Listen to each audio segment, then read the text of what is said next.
Bienvenidos a esta travesía de historia y tranquilidad, en este tu canal Universo para dormir. Nuestra jornada de esta noche nos transporta a una época lejana. Durante más de 3000 años, Egipto fue el corazón palpitante del mundo antiguo. Esta civilización erigió monumentos tan inmensos que aún hoy nos cuesta comprender cómo fueron construidos. Dejaron tras de sí misterios que quizás nunca logremos descifrar. Fue un lugar donde los reyes se convertían en dioses, donde ciudades enteras nacían y morían con el ritmo del Nilo, y donde la propia muerte fue diseñada para ser burlada eternamente. Cada grano de arena egipcia esconde una historia. Algunas son conocidas, pero muchas otras siguen esperando su descubrimiento. Esta noche nos adentraremos en ese universo.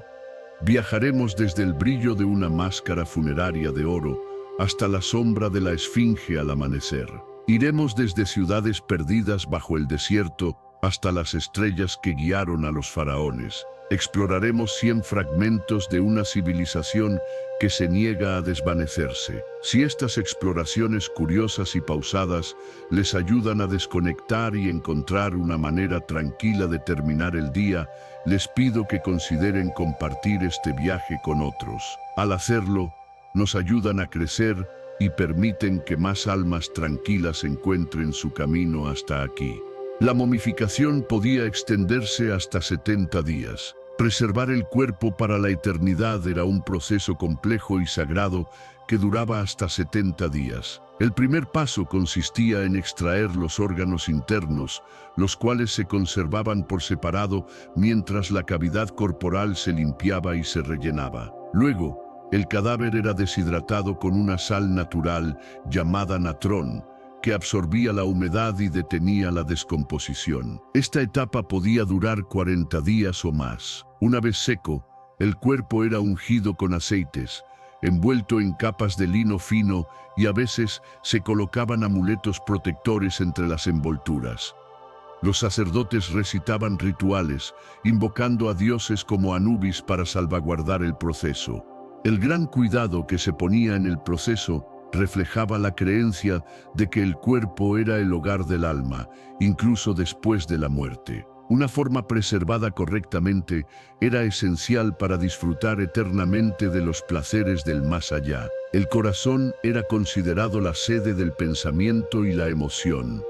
A diferencia de la comprensión moderna, los egipcios creían que el corazón, y no el cerebro, era el centro del pensamiento, la memoria y el sentimiento. Era visto como la esencia de la persona, conteniendo su carácter, intenciones y valor moral. En vida, el corazón conectaba el ser físico y el espiritual. Tras la muerte, desempeñaba un papel crucial en el juicio. Durante la momificación, todos los órganos internos eran extraídos, excepto el corazón, que se dejaba en su lugar o se reemplazaba con un amuleto sagrado si estaba dañado. Perder el corazón en el más allá equivalía a perder la propia identidad. Esta creencia moldeó todo, desde la medicina hasta la religión, haciendo del corazón una de las partes más veneradas del cuerpo. El cerebro era extraído porque se consideraba inútil en el más allá. A pesar de su meticulosa preservación corporal, los antiguos embalsamadores trataban al cerebro como un órgano sin importancia. Creían que no tenía ningún papel en el pensamiento o la memoria, pues esos eran dominios exclusivos del corazón. Durante la momificación, los embalsamadores extraían el cerebro a través de la nariz utilizando herramientas con gancho, a veces licuándolo primero. Luego, la cavidad craneal se enjuagaba y se rellenaba con resina o lino para mantener la forma. Esta práctica fue tan consistente que muy pocas momias conservan el cerebro intacto. Irónicamente, al descartarlo, los egipcios privaron sin saberlo a los científicos modernos de un potencial tesoro de información. Sin embargo, para ellos, preservar el cerebro era innecesario. Lo que importaba era el corazón, la forma exterior del cuerpo y las protecciones espirituales necesarias para vivir para siempre. El pesaje del corazón determinaba el destino de la persona más allá de la muerte. En la sala de las dos verdades, el difunto se enfrentaba a la prueba más importante de su existencia, el pesaje del corazón. El dios Anubis colocaba el corazón en un lado de una gran balanza, equilibrándolo con la pluma de Maat, la diosa de la verdad y el orden cósmico. Si el corazón era más ligero que la pluma, el alma era declarada pura y se le permitía entrar en el campo de juncos, un paraíso de eterna abundancia. Si era más pesado, cargado por el error, el corazón era devorado por Amit, una temible criatura con partes de león, cocodrilo e hipopótamo. Esta aniquilación significaba que el alma dejaría de existir por completo.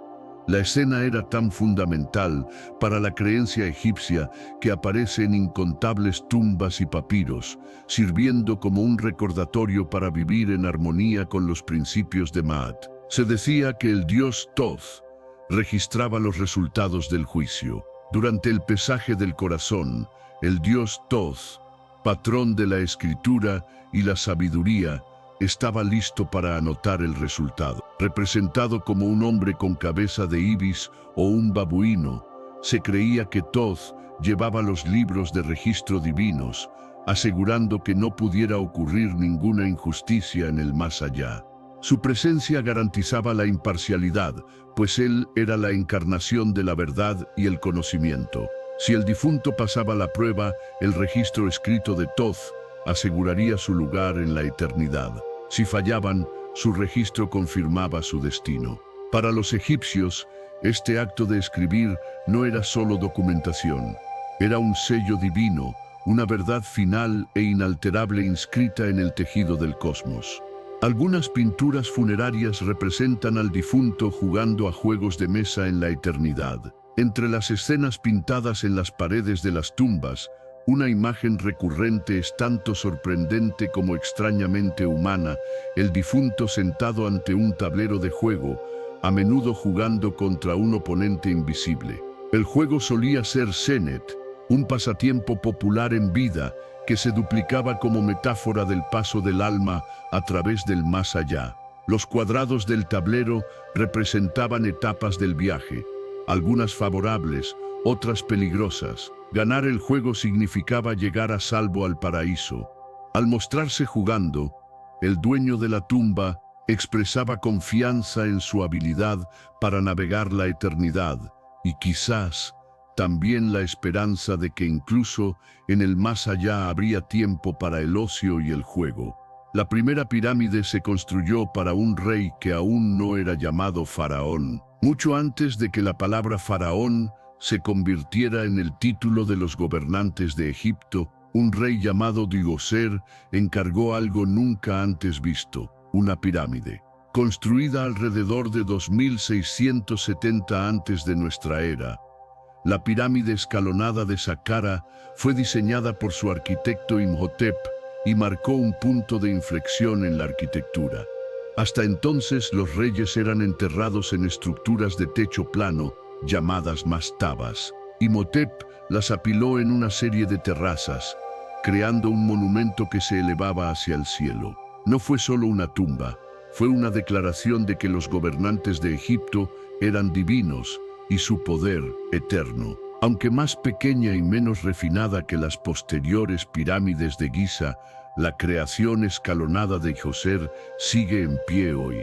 Más de 4500 años después, es una declaración de ambición desgastada, pero inconfundible. Marcó el nacimiento de una tradición que definiría la imagen de Egipto durante milenios. Los templos del antiguo Egipto eran considerados casas para los propios dioses. Para los antiguos egipcios, el templo no era un lugar para que se reunieran las congregaciones, sino la morada literal de un dios. La cámara más interna de cada templo, el santuario, albergaba la estatua del dios, tratada como si estuviera viva. Los sacerdotes la atendían diariamente, la lavaban, la vestían con lino fino y ofrecían comida e incienso. A la gente común no se le permitía entrar en estas salas sagradas. Su contacto con el dios llegaba a través de festivales, cuando la estatua podía ser sacada al exterior.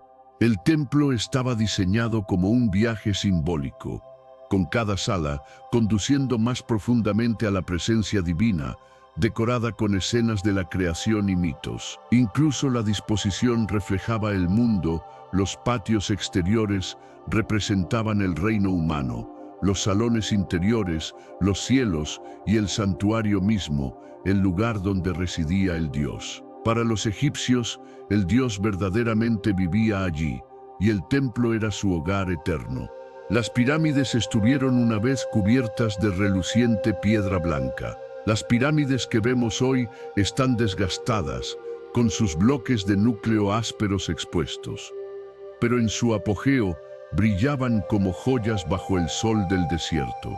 Cada una estuvo una vez revestida con piedras de cubierta de caliza lisa y pulida, que reflejaban la luz tan intensamente que podían verse a millas de distancia. Relatos antiguos sugieren que la Gran Pirámide brillaba como una gema bajo el sol del mediodía, un faro deslumbrante para los viajeros. El tiempo y los terremotos desalojaron muchas de estas piedras de revestimiento y constructores posteriores las reutilizaron para otros proyectos. Algunas aún permanecen en la base de la Gran Pirámide, ofreciendo un atisbo de su perfección original. Imaginen estar en el Valle del Nilo hace 4000 años, viendo la luz del sol resplandecer desde una montaña geométrica de piedra blanca. Una vista destinada no solo a impresionar a los vivos, sino también a guiar el alma del rey para unirse a los dioses en el más allá. La Esfinge pudo haber sido pintada con colores brillantes y vivos. Hoy, la gran Esfinge de Giza viste el mismo tono arenoso que la meseta que la rodea, pero la evidencia sugiere que una vez fue cualquier cosa menos monótona. Se han encontrado rastros de pigmento rojo en su rostro, insinuando que la Esfinge pudo haber sido pintada con colores vívidos, un rostro rojo, quizás un tocado azul o amarillo, y ojos delineados con pigmento oscuro parecido al cobre. Bajo el abrasador sol egipcio, este colosal guardián habría sido una figura sorprendente casi de otro mundo, mitad león, mitad humano, y totalmente viva con color. A lo largo de milenios, el viento y la arena despojaron su piel pintada, dejando la piedra caliza desgastada que conocemos hoy.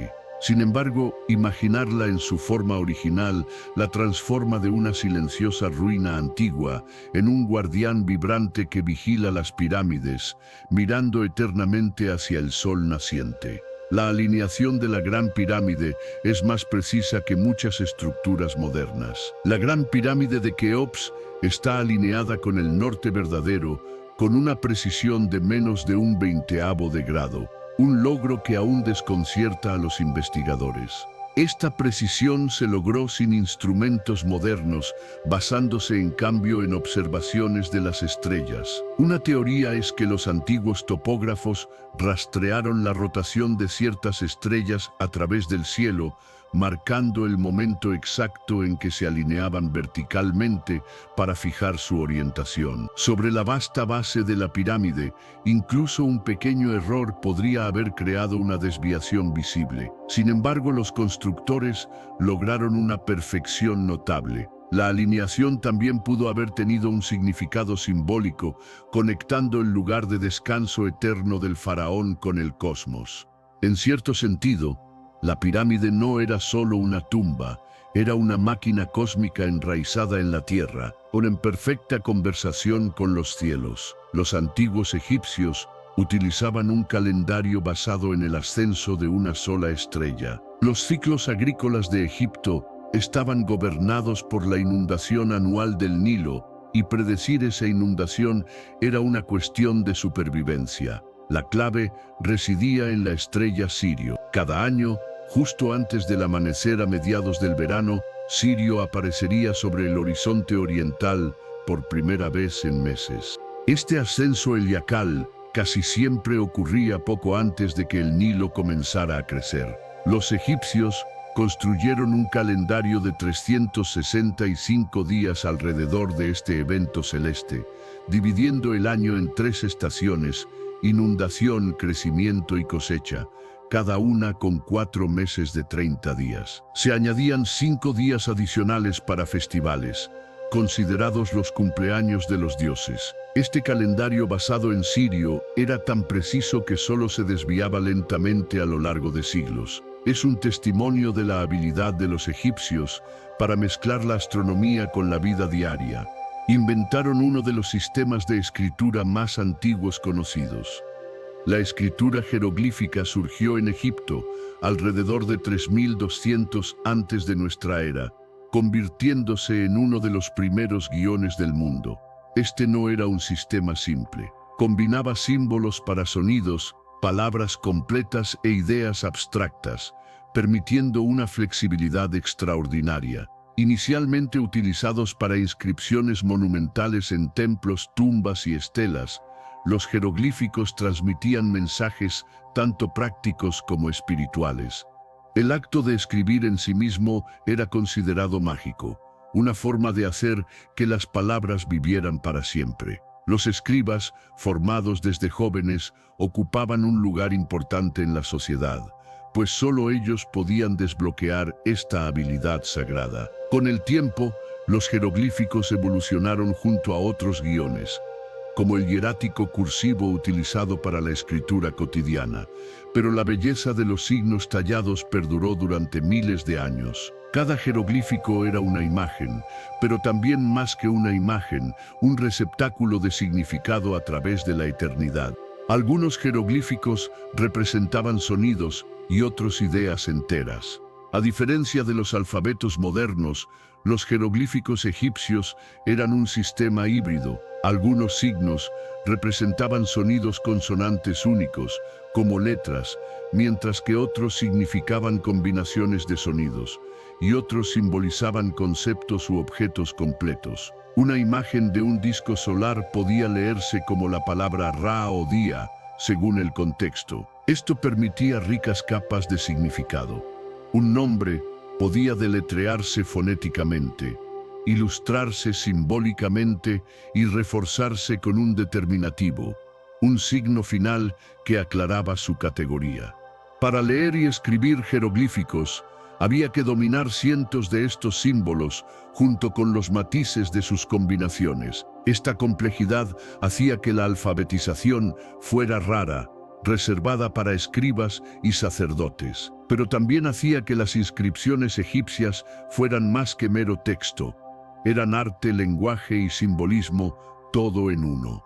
Los sacerdotes egipcios también eran astrónomos habilidosos. En el antiguo Egipto, la religión y la astronomía eran inseparables. Los sacerdotes observaban los movimientos del sol, la luna y las estrellas, no solo para llevar calendarios, sino también para determinar el momento de los rituales. Las alineaciones de los templos a menudo reflejaban eventos celestes, como solsticios o ascensos estelares, asegurando que las ceremonias sagradas tuvieran lugar en el momento preciso. Ciertas constelaciones se asociaban con dioses, y el cielo nocturno se imaginaba como la diosa Nut, arqueándose sobre la tierra. Las habilidades astronómicas de los sacerdotes también eran prácticas. Ayudaban a la navegación en el Nilo y contribuían a predecir la crucial inundación. Este conocimiento, custodiado dentro de los muros del templo, reforzaba la conexión entre los cielos, los dioses y el orden divino del faraón.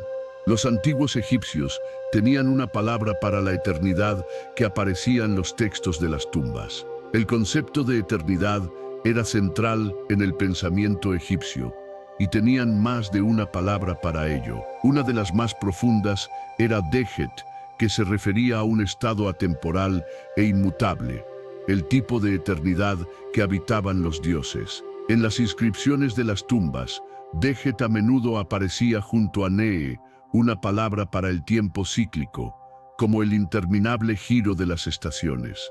Juntos, expresaban una visión de lo eterno que combinaba la permanencia con la renovación. La tumba de un rey podía prometer que viviría para todo Dejet y todo Negé, lo que significaba una vida tanto interminable como siempre renovadora. Para los egipcios, la eternidad no era una abstracción vaga, Era un destino, un estado del ser y una promesa escrita en las propias piedras de sus monumentos. Los antiguos egipcios elaboraban cerveza como un alimento básico de la vida diaria. La cerveza en el antiguo Egipto no era un lujo, sino una necesidad diaria, hecha de pan de cebada parcialmente horneado, empapado y fermentado en agua, era espesa, nutritiva y ligeramente alcohólica. A menudo, a los trabajadores se les pagaba con pan y cerveza, lo que la convertía en moneda y sustento. Incluso los niños bebían una versión más ligera, ya que era más segura que el agua potencialmente contaminada. La cerveza también era una ofrenda ritual a los dioses, vertida en templos o colocada en tumbas para nutrir a los muertos. La elaboración se hacía en grandes lotes, a menudo supervisada por mujeres, y las recetas variaban de dulces a ácidas según los ingredientes y el tiempo de fermentación. Lejos de la bebida clara y dorada que imaginamos hoy, la cerveza egipcia era turbia, sustanciosa y saciante, más parecida a una comida líquida. Su papel en la sociedad era tan central que quedarse sin cerveza era sinónimo de pasar penurias. El pan a veces se horneaba con arena, desgastando los dientes de la gente. El pan era el alimento básico de Egipto, pero el proceso de molienda a menudo introducía arena o grava en la harina. Los molineros usaban piedras de molino y con el tiempo pequeños fragmentos se desgastaban en la molienda. El resultado era un pan que podía ser duro para los dientes, incluso para los ricos. Las momias frecuentemente muestran un desgaste dental severo, abscesos y esmalte agrietado, no por negligencia, sino por una vida de masticar pan arenoso. A pesar de esto, el pan seguía siendo esencial, con innumerables formas y recetas, desde simples hogazas hasta dulces endulzados con miel para los festivales. A menudo se horneaba en hornos comunales, llenando las aldeas con el olor a grano caliente. El pan y la cerveza formaban la dieta básica de casi todos los egipcios, desde agricultores hasta faraones. Y aunque sostenía la vida, también desgastaba lentamente las sonrisas a lo largo de las décadas. El faraón era considerado tanto rey como dios. En el antiguo Egipto, el faraón era más que un gobernante. Era la encarnación viva del poder divino, visto como el hijo del dios Sol Ra y la manifestación terrenal de Horus, el dios halcón de la realeza. La autoridad del faraón era absoluta. Él era responsable de mantener Ma'at, el orden cósmico que mantenía el mundo en equilibrio. En vida, era el vínculo entre los dioses y el pueblo. En la muerte se volvía completamente divino, uniéndose a los dioses en el más allá. Esta doble identidad se reforzaba a través del ritual, las inscripciones en los templos y la arquitectura monumental. Incluso la imagen del faraón, tallada en piedra o fundida en oro, se creía que poseía poder espiritual. Obedecer al faraón era honrar a los dioses mismos, y su papel como rey y deidad distinguía a Egipto de muchas otras civilizaciones antiguas. Algunos faraones usaban barbas postizas como símbolo de divinidad. Uno de los accesorios reales más distintivos en el antiguo Egipto era la barba postiza. Independientemente de su género, los faraones a veces usaban una barba estilizada y trenzada durante las ceremonias para enfatizar su estatus divino. La barba unía al gobernante con Osiris, el dios del más allá, quien a menudo era representado con un largo y estrecho adorno en la barbilla. Estas barbas postizas estaban hechas de metal, a menudo oro, y se ataban a la cabeza con correas. Incluso las gobernantes femeninas como Hatshepsut eran mostradas en estatuas y relieves usándolas. No era una declaración de moda, sino un emblema sagrado, una señal de que el portador no era meramente humano, sino un dios rey o diosa reina que gobernaba bajo autoridad divina. En retratos y estatuas, la barba postiza sigue siendo una de las señales más claras de la mezcla única de poder político y espiritual de Egipto. Las mujeres podían poseer propiedades y realizar negocios en el antiguo Egipto. A diferencia de muchas culturas antiguas, Las mujeres egipcias gozaban de importantes derechos legales. Podían poseer y heredar propiedades, celebrar contratos e incluso iniciar el divorcio. Las mujeres podían dirigir negocios, administrar propiedades y comparecer ante los tribunales como iguales legales a los hombres. Las mujeres ricas a veces actuaban como terratenientes y mecenas, financiando ofrendas en templos o encargando arte. Aunque el poder político permanecía en gran medida en manos masculinas, existían excepciones. Reinas y sumas sacerdotisas ejercían influencia real. Esta relativa igualdad de género estaba arraigada en el concepto de Ma'at, que enfatizaba el equilibrio en todas las cosas. En la vida diaria, esto significaba que las mujeres podían participar en la economía y la sociedad más libremente que en Grecia o Roma siglos después. Estas libertades hicieron que la sociedad egipcia fuera notablemente avanzada en su enfoque del estatus legal de las mujeres. La famosa Cleopatra no era completamente egipcia de sangre. Cleopatra la tercera, la última gobernante activa del reino ptolemaico de Egipto, a menudo es vista como la quinta esencia egipcia. En verdad, descendía de gobernantes macedonios griegos que habían tomado el control después de la conquista de Alejandro Magno. La dinastía ptolemaica mantuvo el idioma, las costumbres y las estructuras políticas griegas, incluso mientras gobernaban sobre una población egipcia. Sin embargo, Cleopatra se distinguió por abrazar la cultura egipcia más plenamente que sus predecesores. Fue la primera de su dinastía en hablar la lengua egipcia y se presentó como la diosa Isis en ceremonias religiosas. Esta mezcla de herencia griega con tradición egipcia la convirtió en una figura única, un puente entre dos mundos y una gobernante que entendió el poder simbólico de reclamar la antigua identidad de Egipto como propia. Algunos faraones se casaban con sus hermanos para preservar los linajes reales. Los matrimonios reales en el antiguo Egipto a menudo seguían reglas poco comunes para nosotros hoy. Para preservar la pureza del linaje divino, los faraones a veces se casaban con sus hermanas o medias hermanas. Esta práctica se hacía eco de la mitología de los dioses, como Isis y Osiris, que eran hermanos y cónyuges. Si bien tales uniones eran típicamente políticas, asegurando que el trono permaneciera dentro de la familia inmediata, el faraón aún mantenía otras esposas y concubinas. No todos los gobernantes siguieron la costumbre, pero cuando lo hicieron, reforzó la imagen divina del faraón y mantuvo el linaje real estrechamente controlado. Estos matrimonios se trataban menos de romance y más de la continuidad ininterrumpida de la realeza divina. Los gatos eran venerados y asociados con la diosa Bastet.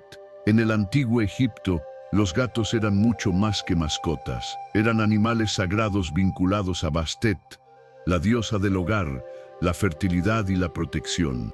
Bastet a menudo era representada como una leona o una mujer con cabeza de gato, y su naturaleza amable y protectora la convertía en una deidad amada. La capacidad de los gatos para controlar las alimañas y proteger los almacenes de grano aumentaba su importancia. Muchos hogares tenían gatos, tratándolos con afecto y reverencia. Dañar a uno, incluso accidentalmente, se consideraba una ofensa grave. Los templos dedicados a Bastet a menudo albergaban gatos, y sus semejanzas aparecían en amuletos, estatuas y pinturas. En vida y en simbolismo, el gato era un guardián, un portador de consuelo y una encarnación viva de la gracia divina. Matar a un gato era un crimen grave en el antiguo Egipto. La reverencia por los gatos en Egipto se extendía a leyes estrictas que los protegían. Matar a un gato, ya fuera intencional o accidental, se consideraba un crimen punible con la muerte. Historiadores antiguos, incluido Diodoro Sículo, registraron incidentes en los que los egipcios se amotinaron por daños causados a un gato, incluso si ocurría sin intención. Esta protección legal reflejaba la creencia de que los gatos llevaban la bendición de Bastet y dañarlos era una ofensa contra la propia diosa. Los gatos eran tan importantes para la sociedad que a menudo eran momificados y enterrados con sus dueños, asegurando que su compañía continuara en el más allá. Los ibis sagrados eran momificados por miles. El pájaro ibis, con su elegante pico curvo, era sagrado para Tot, el dios de la sabiduría y la escritura. Para honrarlo, los egipcios momificaban ibis en grandes cantidades, colocándolos en catacumbas dedicadas. Los arqueólogos han encontrado millones de estas aves momificadas, a menudo cuidadosamente envueltas y colocadas en vasijas de cerámica. Algunas eran ofrendas de peregrinos que buscaban el favor de Tot, mientras que otras eran parte de rituales del templo. Esta momificación masiva refleja cuán profundamente estaba entrelazado el culto a los animales en la religión egipcia, donde los animales no eran meros símbolos, sino representantes vivos de los dioses que encarnaban.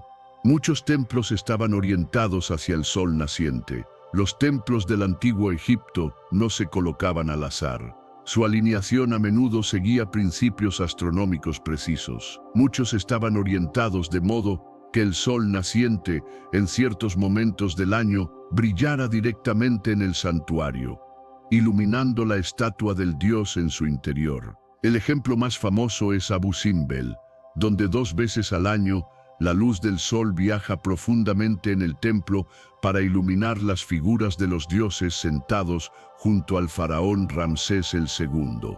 Estas alineaciones eran actos de devoción y conexión cósmica, vinculando los ritmos de los cielos con la vida del templo. Al alinear sus espacios sagrados con el sol, los egipcios ligaron el culto al renacimiento diario de la luz, reforzando la presencia del dios en el mundo natural y simbolizando la eterna renovación de la vida. Se decía que el dios Sol Ra viajaba por el inframundo por la noche. En la cosmología egipcia, el sol no era simplemente un objeto en el cielo, era el dios Ra mismo, navegando en su barca solar a través de los cielos durante el día. Al atardecer, Ra descendía al inframundo, embarcándose en un viaje peligroso a través de 12 regiones que correspondían a las horas de la noche. Se enfrentaba a desafíos, incluida la serpiente Apophis, encarnación del caos, que buscaba detener el amanecer. Asistido por otros dioses, Ra superaba estas amenazas y renacía al amanecer. Este viaje nocturno reflejaba el ciclo de vida, muerte y renacimiento que sustentaba la religión egipcia. Templos, tumbas y papiros a menudo representaban este viaje con vívido detalle, mostrando la barca de Ra deslizándose a través de la oscuridad llena de estrellas, un recordatorio de que incluso el más grande de los dioses tenía que pasar por pruebas para volver a levantarse. Se creía que los obeliscos canalizaban el poder del sol. Los obeliscos, los monumentos de piedra altos y ahusados a menudo, colocados frente a las puertas de los templos, eran más que declaraciones arquitectónicas. Representaban un rayo petrificado del sol, una conexión directa con el dios solar Ra. Sus puntas a menudo estaban revestidas de electrum, una aleación de oro y plata que resplandecía bajo la luz solar. Las inscripciones en sus lados los dedicaban a los dioses y celebraban los logros del faraón que los encargó. De pie, erguidos y alcanzando el cielo, los obeliscos simbolizaban la estabilidad, la autoridad divina y el vínculo eterno entre el cielo y la tierra. Su papel sagrado era tan valorado que los gobernantes conquistadores, desde los romanos hasta los franceses, los transportaron a través de continentes para exhibirlos en sus propias ciudades. Algunos obeliscos aún se mantienen en pie después de más de 3000 años. Muchos de los antiguos obeliscos de Egipto sobreviven hoy, algunos en sus ubicaciones originales y otros lejos de casa. Los más antiguos se remontan al Reino Medio y sus inscripciones siguen siendo nítidas a pesar del paso de los milenios. La pura durabilidad de estos monolitos proviene de su construcción. Cada uno fue tallado de una sola pieza de granito, generalmente de las canteras de Asuán. y transportado cientos de millas sin herramientas modernas. Algunos pesan más de 300 toneladas.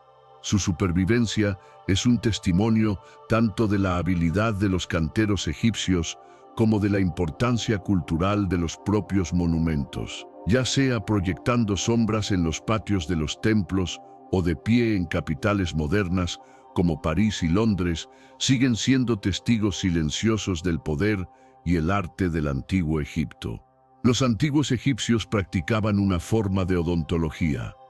La salud dental era un desafío serio en el antiguo Egipto, gracias a una dieta llena de pan arenoso y plantas fibrosas. La evidencia arqueológica muestra que algunos egipcios intentaron tratamientos dentales, incluida la perforación de dientes para aliviar abscesos. Escritos en papiros médicos describen remedios para el dolor de muelas, como enjuagues hechos de hierbas, miel y cerveza. Se han encontrado dientes de reemplazo en momias, aunque no está claro si eran funcionales o ceremoniales. Si bien su comprensión de la ciencia dental era limitada, estos primeros intentos de tratamiento revelan una voluntad de experimentar y un reconocimiento de la importancia de la salud oral, especialmente para una sociedad donde el habla, la alimentación y la pureza ritual tenían poder espiritual y significado. Se han encontrado herramientas quirúrgicas en tumbas. Los arqueólogos han descubierto escalpelos de bronce, agujas, fórceps e incluso sondas entre los tesoros de las herramientas egipcias. Estas herramientas sugieren que los médicos en el antiguo Egipto eran expertos en cirugía práctica, tratando lesiones de trabajo, guerra y vida diaria. Antiguos papiros médicos describían procedimientos como coser heridas, colocar huesos rotos y drenar abscesos. La cirugía a menudo se combinaba con encantamientos y ofrendas a los dioses, lo que reflejaba la creencia egipcia de que la salud física y espiritual estaban entrelazadas. Si bien no todos los procedimientos habrían sido indoloros o efectivos según los estándares modernos, la artesanía de las herramientas mismas, finamente hechas y cuidadosamente almacenadas, muestra que la cirugía era una práctica respetada y organizada. Tenían remedios para dolencias comunes como el dolor de muelas y la calvicie. Los papiros médicos egipcios registran cientos de tratamientos para dolencias que van desde dolores de cabeza hasta pérdida de cabello. Los remedios combinaban medicina herbal práctica con encantamientos mágicos, asegurando que tanto el cuerpo como el espíritu fueran atendidos. Para los dolores de muelas se podía aplicar una pasta de hierbas trituradas y miel directamente a las encías. Para la calvicie, se frotaban en el cuero cabelludo brebajes, hechos con grasas de varios animales, acompañados de oraciones. Muchos ingredientes como el ajo, la cebolla y el higo todavía son valorados hoy por sus propiedades medicinales. Aunque algunas prescripciones nos parecen extrañas ahora, revelan una cultura profundamente interesada en la curación, una que veía la enfermedad no como una inevitabilidad, sino como una condición que podía tratarse a través de medios tanto terrenales como divinos. Perfumes y aceites eran una parte vital de los rituales diarios.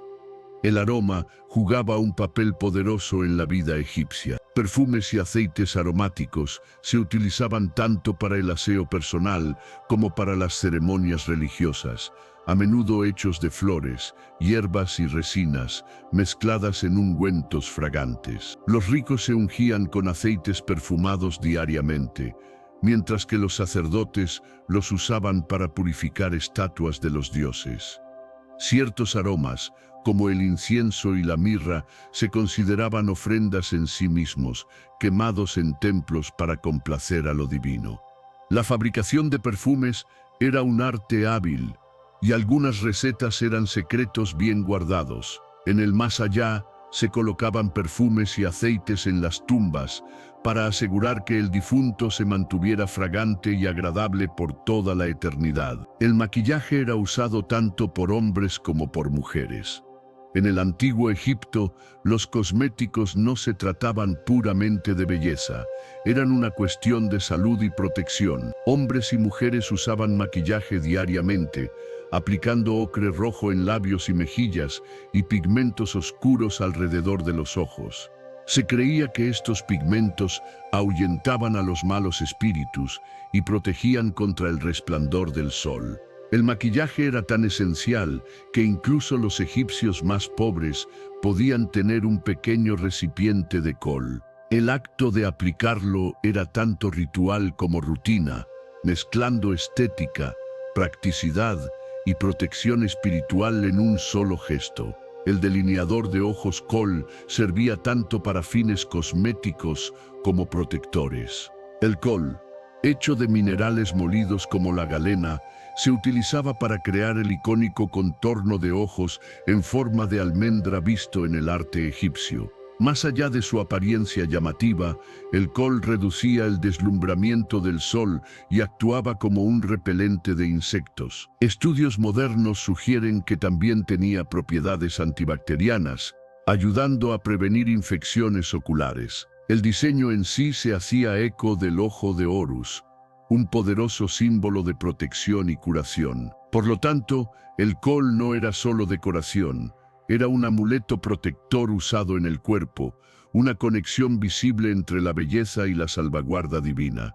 El antiguo Egipto tenía mujeres plañideras profesionales. Los funerales en el antiguo Egipto podían ser asuntos elaborados y emocionales, y algunas familias contrataban a plañideras profesionales para expresar el dolor en su nombre. Estas mujeres, a menudo altamente calificadas en la lamentación ritual, gemían, se rasgaban el cabello y se golpeaban el pecho, imitando a las diosas Isis y Neftis que lloraban a Osiris. Su actuación no era solo teatral, era un deber sagrado destinado a ayudar a guiar el alma del difunto de manera segura al más allá.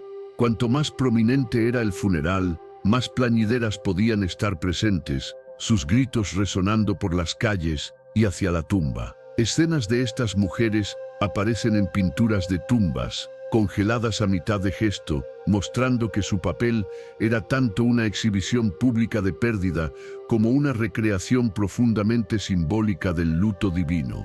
El robo de tumbas era castigado con la muerte. Las riquezas enterradas con la élite de Egipto eran una tentación constante, pero robar una tumba era uno de los crímenes más graves imaginables. Más allá de robar riqueza material, se creía que ponía en peligro el alma del difunto, interrumpiendo su descanso eterno. Registros legales del Reino Nuevo revelan castigos severos, palizas, mutilación y a menudo ejecución. Incluso los trabajadores que construyeron las tumbas a veces eran atrapados irrumpiendo años después, traicionando la confianza depositada en ellos. La amenaza de la retribución divina también estaba siempre presente. Muchos creían que los propios dioses maldecirían a un ladrón de tumbas. Sin embargo, a pesar de los peligros, el robo de tumbas fue tan persistente que incluso el Valle de los Reyes fue despojado de la mayoría de sus tesoros a los pocos siglos de su uso. Algunas maldiciones de tumbas amenazaban con atormentar al ladrón en el más allá. Para proteger sus lugares de descanso, algunos egipcios inscribían maldiciones en las paredes o umbrales de las tumbas. Estas advertencias prometían desgracias a cualquiera que se atreviera a perturbar a los muertos, desde la pérdida de riqueza y salud hasta el tormento eterno. Una tumba del reino antiguo advierte: aquel que entre aquí sin derecho, el ojo lo agarrará por el cuello como a un pájaro. Otras amenazas incluían el juicio divino, asegurando que al infractor se le negaría el entierro y vagaría para siempre. Si bien algunos estudiosos piensan que estas maldiciones eran una disuasión más simbólica que una superstición real, su presencia muestra la importancia de salvaguardar la paz eterna del ocupante de la tumba. Incluso en la muerte, los antiguos egipcios se tomaban la seguridad muy en serio. Cámaras ocultas aún yacen sin descubrir bajo las arenas. A pesar de siglos de excavación, Egipto todavía guarda secretos. La tecnología de escaneo moderna ha revelado anomalías en pirámides y tumbas que pueden ser habitaciones o pasajes no descubiertos. En la Gran Pirámide se detectó un misterioso vacío sobre la Gran Galería en 2017, lo que provocó un debate sobre su propósito. Vastas extensiones de desierto ocultan ciudades enteras tragadas por el tiempo. Y bajo el delta del Nilo, las ruinas yacen enterradas bajo el limo. Los arqueólogos sospechan que muchas tumbas reales y nobles permanecen ocultas, con sus tesoros e historias intactas. Cada nuevo descubrimiento reformula nuestra comprensión de Egipto y nos recuerda cuánto más queda por encontrar. Algunos templos contienen misteriosas representaciones de criaturas no identificadas. Entre los relieves tallados y las paredes pintadas de los templos egipcios, hay imágenes ocasionales que desconciertan a los eruditos, animales extraños que no se parecen a ninguna especie conocida o criaturas compuestas no descritas en los textos de carros supervivientes. Algunos pueden ser simbólicos, representando cualidades o dioses, mientras que otros podrían representar animales ahora extintos o importados de tierras lejanas. En el templo de Seti, el primero en Abidos, formas jeroglíficas inusuales incluso han sido interpretadas por algunos como objetos modernos, aunque la mayoría de los expertos atribuyen esto a tallas superpuestas. Ya sean deliberadas o accidentales, tales imágenes alimentan la especulación y resaltan las capas de misterio aún incrustadas en los monumentos de Egipto. La piedra Rosetta fue la clave para descifrar los jeroglíficos. Descubierta en 1799 por soldados franceses cerca de la ciudad de Rosetta. Esta losa de basalto llevaba un decreto escrito en 3 escrituras: griego, demótico y jeroglífico. Debido a que los eruditos podían leer griego antiguo, la piedra Rosetta proporcionó el avance necesario para desbloquear el significado de los jeroglíficos. Después de siglos de misterio, el trabajo de Jean-François Champollion en la década de 1820 finalmente descifró el código, revelando toda la riqueza de los textos y el arte egipcios. Hoy, la piedra se encuentra en el Museo Británico, y su superficie desgastada todavía lleva las palabras que reconectaron el mundo moderno con uno de los idiomas escritos más antiguos de la historia. Los barcos egipcios podían desmantelarse y transportarse por tierra.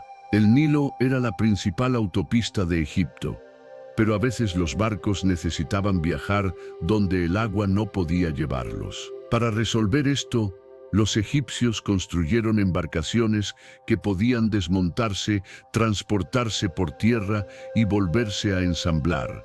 Esto era especialmente útil para campañas militares, expediciones a tierras extranjeras o para mover grandes barcos más allá de las cataratas del río. Los hallazgos arqueológicos, incluido el barco de Keops, enterrado cerca de la Gran Pirámide, revelan la habilidad de los carpinteros de ribera egipcios, que elaboraban tablones ajustados con tanta precisión que podían desmontarse y volver a unirse sin perder fuerza. Tal versatilidad mantuvo a Egipto conectado mucho más allá de sus propias fronteras.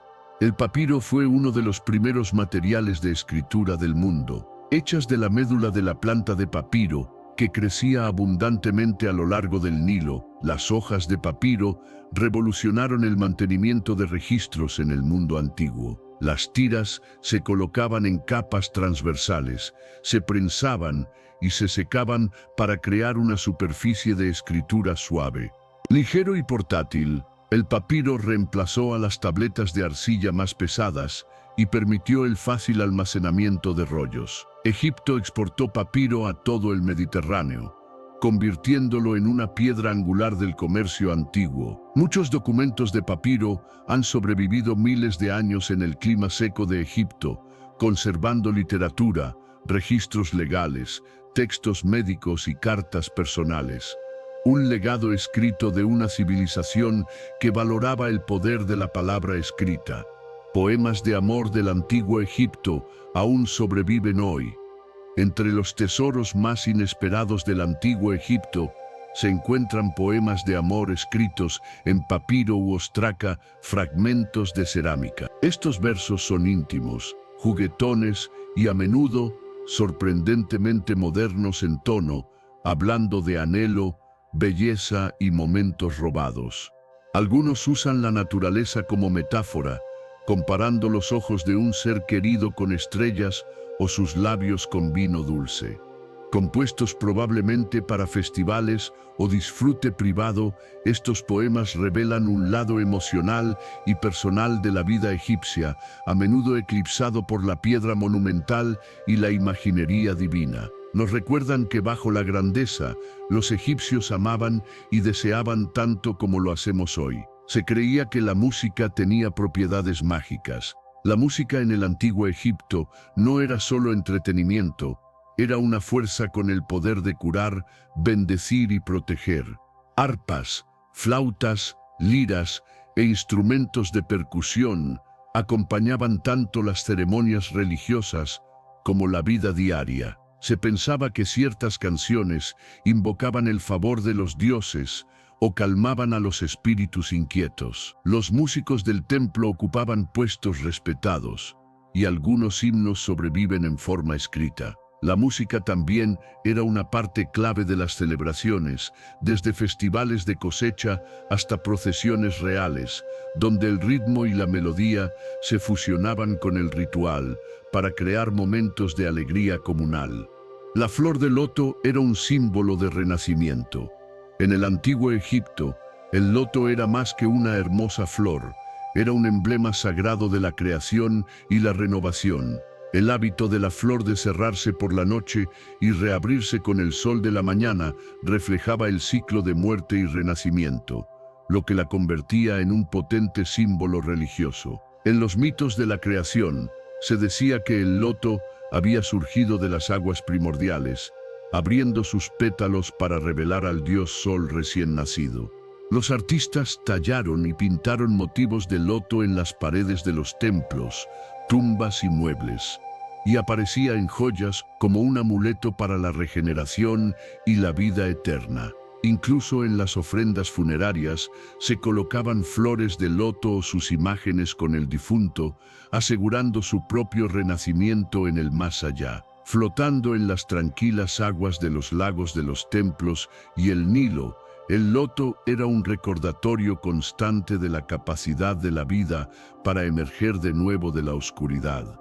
Algunos dioses eran representados como parte animal y parte humano. La religión egipcia es famosa por sus dioses con cabezas de animales en cuerpos humanos, formas que expresaban poder y cualidades divinas. Horus tenía la cabeza de un halcón, simbolizando la realeza y el cielo. Anubis, con su cabeza de chacal, encarnaba la protección de los muertos. La cabeza de Ibis de Tod lo vinculaba a la sabiduría y la escritura. Estas combinaciones no pretendían ser representaciones literales, sino retratos simbólicos que mezclaban el intelecto humano con la fuerza o los rasgos sagrados del animal elegido.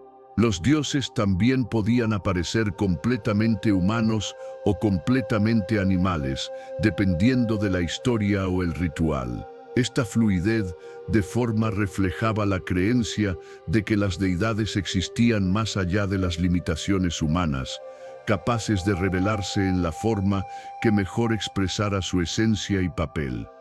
El dios cocodrilo Sobek era temido y honrado a lo largo del Nilo. El Nilo era el hogar de muchos cocodrilos, criaturas poderosas y peligrosas que inspiraban tanto miedo como reverencia.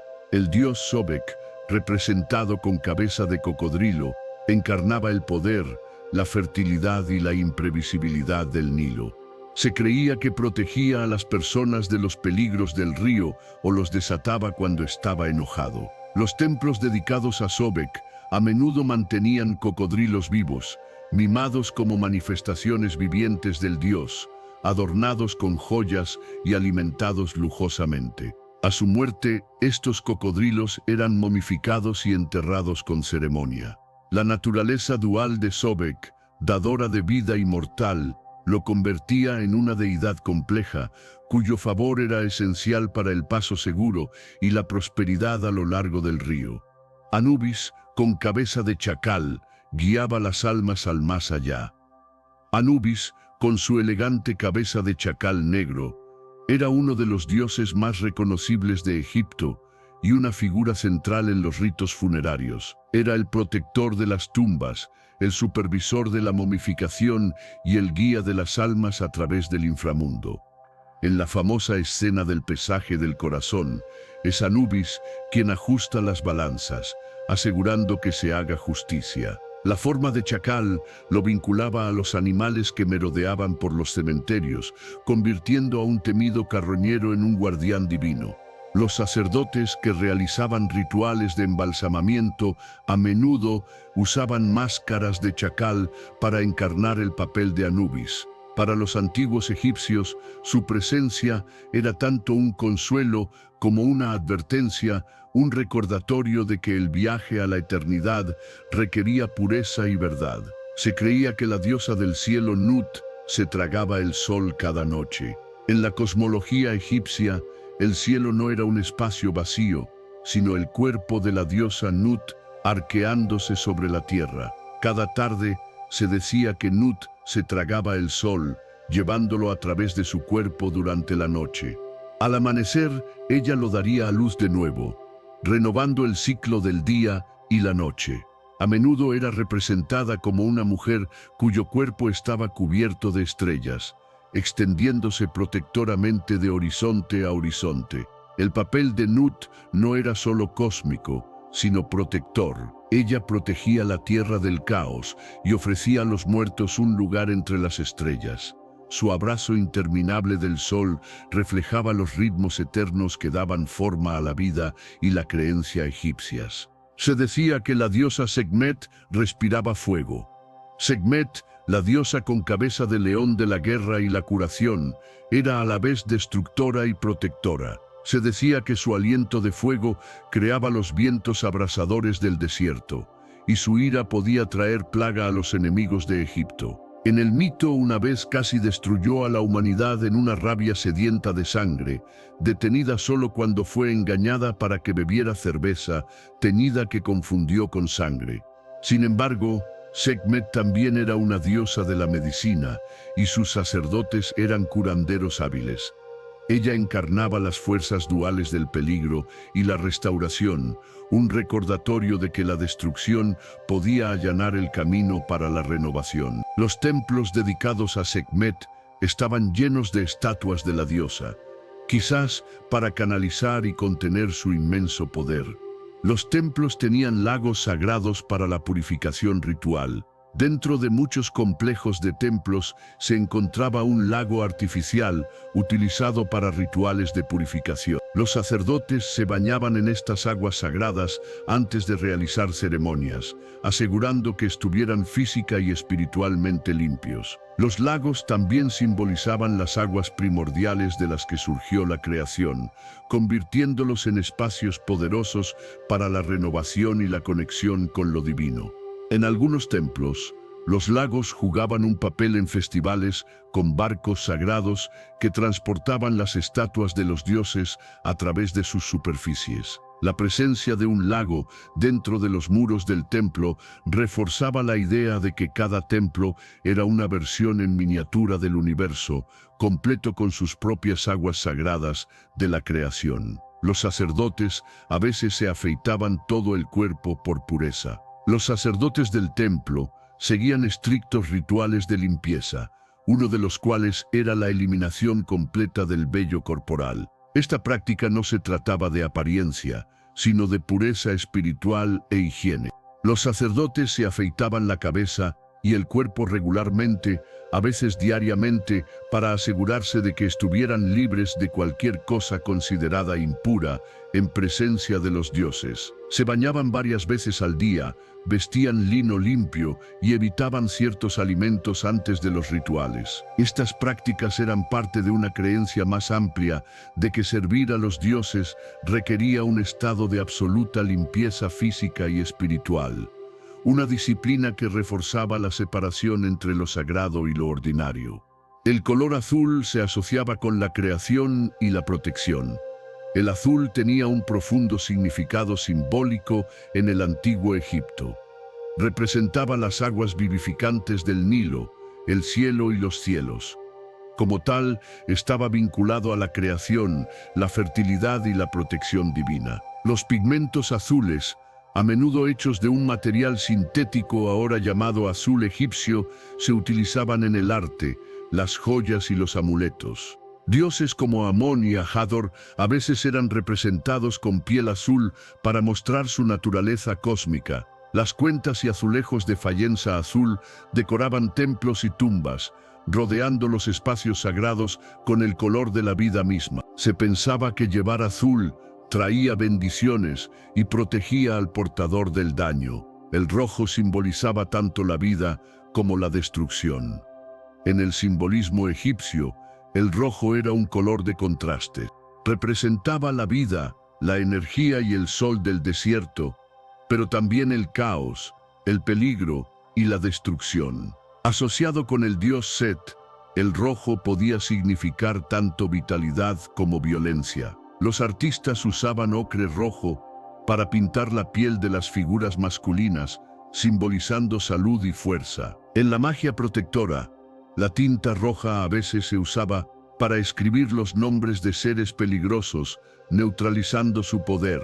Esta dualidad hizo del rojo un color potente en rituales y arte, un recordatorio de que las mismas fuerzas que daban vida también podían quitarla. Los amuletos de escarabajo se usaban para protección.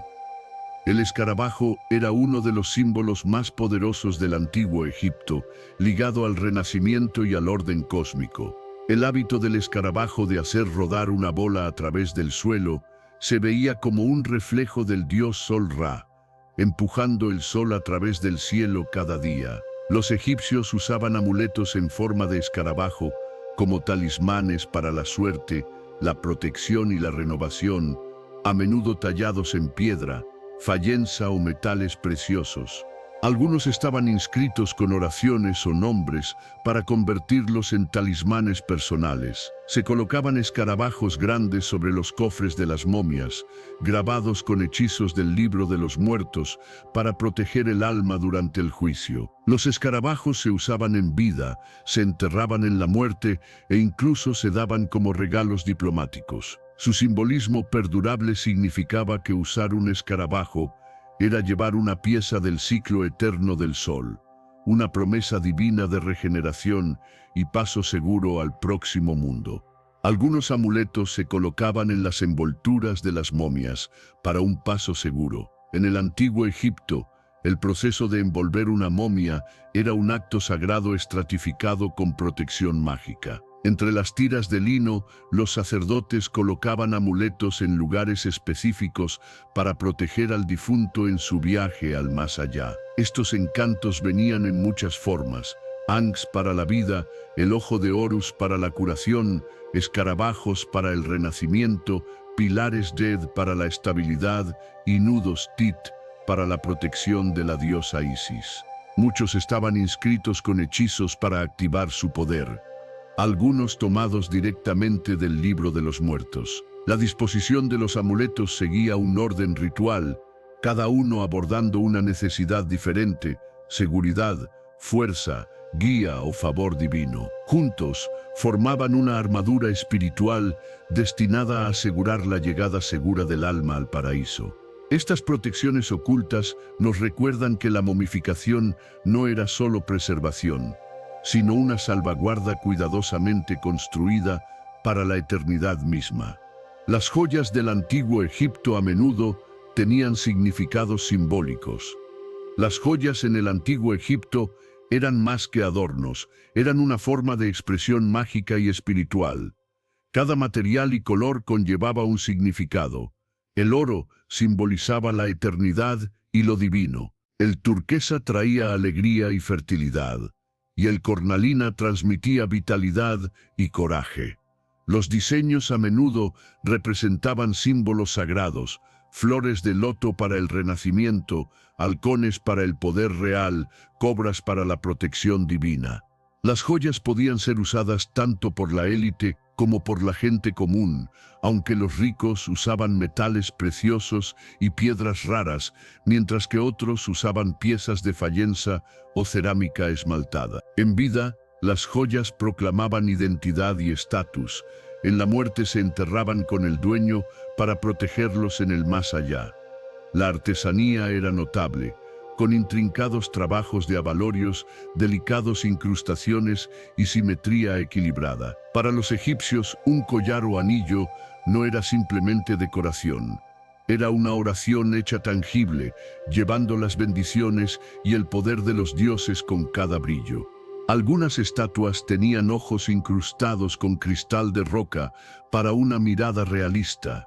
Los escultores egipcios tenían como objetivo crear estatuas que no fueran solo representaciones, sino vasijas para la presencia divina o espiritual. Una técnica para mejorar el realismo fue la incrustación de ojos con materiales como cristal de roca, cuarzo y obsidiana. El iris y la pupila se tallaban por separado, se colocaban en un respaldo blanco y se pulían para captar la luz. El resultado era una mirada tan intensa que podía parecer seguir a los espectadores a través de una habitación. Tales estatuas se colocaban en templos, tumbas y santuarios, donde actuaban como una presencia viva para el dios, rey o ancestro que representaban. El realismo era más que habilidad artística, era magia intencionada, asegurando que el espíritu pudiera ver e interactuar con el mundo. En algunos casos, los ojos eran la parte más cuidadosamente elaborada de la estatua, encarnando la creencia de que la mirada misma era un conducto para la conexión divina y la protección vigilante. Las estatuas gigantes se tallaron a partir de un solo bloque de piedra. Algunos de los monumentos más icónicos de Egipto, como las estatuas colosales de Ramsés II, fueron tallados a partir de una sola pieza de piedra, a menudo granito o arenisca, que pesaba cientos de toneladas. Estos bloques se extraían, se moldeaban y luego se transportaban a largas distancias, frecuentemente desde Asuán, utilizando trineos tirados por equipos de trabajadores. Se vertía agua o aceite sobre la arena para reducir la fricción durante el transporte. Tallar a partir de un solo bloque dio a estas estatuas una inmensa resistencia estructural, ayudándolas a sobrevivir miles de años de clima y terremotos. Su enorme tamaño fue deliberado, diseñado para proyectar el poder y la presencia eterna del faraón. Muchos fueron colocados en las entradas de los templos, vigilando los espacios sagrados como guardianes. Incluso hoy, pararse frente a uno de estos gigantes inspira la misma reverencia que debió inspirar en la antigüedad. Un testimonio duradero de la habilidad, el trabajo y la ambición de los maestros constructores y artesanos de Egipto. Se decía que los colosos de Memnón cantaban al amanecer. Los colosos de Memnón, dos enormes estatuas sentadas del faraón Amenhotep III, se alzan a más de 60 pies de altura en la orilla oeste del Nilo. En la antigüedad, los viajeros informaron que al amanecer, una estatua emitía un suave zumbido musical. Griegos y romanos creían que este era el mítico héroe Memnón, saludando a su madre, la diosa del amanecer. Los eruditos modernos piensan que el sonido provenía de vibraciones causadas por el rápido calentamiento de la piedra después de las frías noches del desierto, posiblemente debido a daños por terremotos que crearon grietas finas. Después de las restauraciones romanas en el tercer siglo de nuestra era, el canto se detuvo. El fenómeno convirtió a las estatuas en una famosa atracción del mundo antiguo, atrayendo a turistas, poetas y emperadores ansiosos por escuchar la misteriosa voz. Incluso en silencio, los colosos siguen siendo imponentes reliquias de la grandeza de Egipto y la fascinación que siempre ha tenido para los visitantes de todas partes. Los antiguos egipcios crearon el primer tratado de paz conocido en 1259 antes de nuestra era. Después de años de guerra entre Egipto y el Imperio Hitita, el faraón Ramsés II y el rey Hattusili III firmaron lo que se considera el primer tratado de paz registrado del mundo. Escrito tanto en jeroglíficos egipcios como en cuneiforme hitita, el acuerdo prometía agresión mutua conocida, alianza en tiempos de ataque y el retorno de refugiados políticos. A diferencia de muchos pactos antiguos, este perduró durante décadas, cimentado por un matrimonio real entre Ramsés y una princesa hitita. Una copia del tratado descubierta en el templo de Karnak ahora cuelga en la sede de las Naciones Unidas como un símbolo de las profundas raíces de la diplomacia en la historia humana. El documento muestra que incluso en una era definida por la conquista, hubo un reconocimiento del poder y la necesidad de una paz duradera y la sabiduría para preservarla a través de un acuerdo formal escrito en lugar de un conflicto interminable. Los nombres reales se encerraban en formas ovaladas llamadas cartuchos. Un cartucho era un óvalo alargado que rodeaba el nombre de un rey o reina con una línea horizontal en un extremo. Simbolizaba un lazo de cuerda sellando el nombre real en protección divina para la eternidad. El cartucho apareció por primera vez durante la Cuarta Dinastía y pronto se convirtió en estándar en inscripciones, relieves de templos y tallas monumentales. Su uso facilitó la identificación de los nombres reales en textos jeroglíficos, distinguiéndolos de todos los demás. Los faraones también tenían sus nombres tallados en cartuchos en joyas, sellos oficiales e incluso en sus envolturas funerarias. Destruir un cartucho se consideraba una forma de borrar el legado de un gobernante de la historia y el más allá, razón por la cual algunos monumentos muestran nombres deliberadamente cincelados. Inscribir un nombre en un cartucho era inmortalizarlo, salvaguardando la identidad y la autoridad del gobernante, tanto en el mundo mortal como en el reino divino más allá. El cayado y el flagelo del faraón simbolizaban el gobierno y la fertilidad. El cayado y el flagelo eran dos de los emblemas más icónicos de la realeza egipcia, a menudo representados cruzados sobre el pecho del faraón. El cayado, con forma de bastón de pastor, representaba al gobernante como cuidador y guía de su pueblo, protegiéndolos como un pastor hace con su rebaño. El flagelo, asociado con el trillado de grano, simbolizaba la fertilidad, la abundancia agrícola y el papel del faraón para asegurar la prosperidad de la tierra. Ambos símbolos tenían profundas conexiones con los dioses, el cayado con Osiris como señor del más allá y el flagelo con el poder vivificante de la cosecha. Estos emblemas aparecían en estatuas, relieves de guerra y atuendos reales durante las ceremonias, convirtiéndolos en afirmaciones visibles del derecho divino del gobernante a gobernar. Para la mente egipcia, no eran solo símbolos, eran la prueba de que el faraón era el receptáculo terrenal del orden cósmico y el sustento. El antiguo Egipto tenía un complejo sistema de impuestos. La riqueza y los proyectos monumentales de Egipto estaban respaldados por un intrincado sistema fiscal gestionado por escribas y supervisores. Los impuestos generalmente se pagaban en especie, grano, ganado, textiles o trabajo en lugar de monedas. Los agricultores debían una parte de su cosecha al Estado y los funcionarios viajaban por el Nilo para evaluar campos y recaudar cuotas.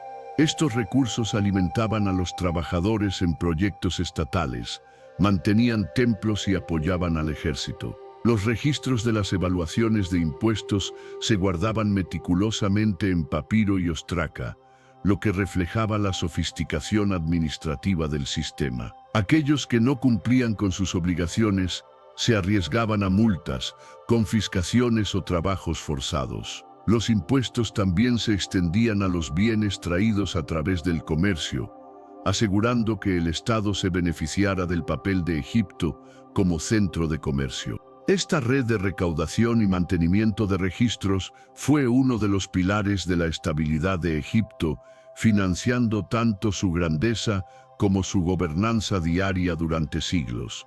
Los trabajadores que construyeron las pirámides fueron pagados con pan y cerveza. Las grandes pirámides no fueron construidas por esclavos, como se pensó una vez, sino por trabajadores calificados organizados en equipos rotativos. Estos trabajadores fueron compensados no con monedas, sino con raciones esenciales, principalmente pan y cerveza. Una asignación diaria típica podría incluir varias hogazas y galones de cerveza espesa con grano, proporcionando tanto sustento como hidratación bajo el sol del desierto. El pago en alimentos aseguró que la fuerza laboral se mantuviera fuerte y leal, mientras que también evitaba la necesidad de un sistema monetario formal. El pan y la cerveza eran alimentos básicos de la vida egipcia, por lo que los salarios satisfacían directamente las necesidades de los trabajadores.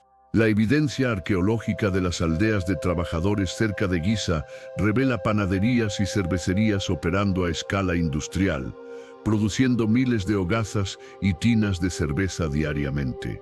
Este sistema no solo alimentó a los constructores de pirámides, sino que también subrayó el papel central que jugaron estos humildes alimentos básicos en el mantenimiento de los logros arquitectónicos más ambiciosos de Egipto. Algunas aldeas para trabajadores aún contienen casas intactas.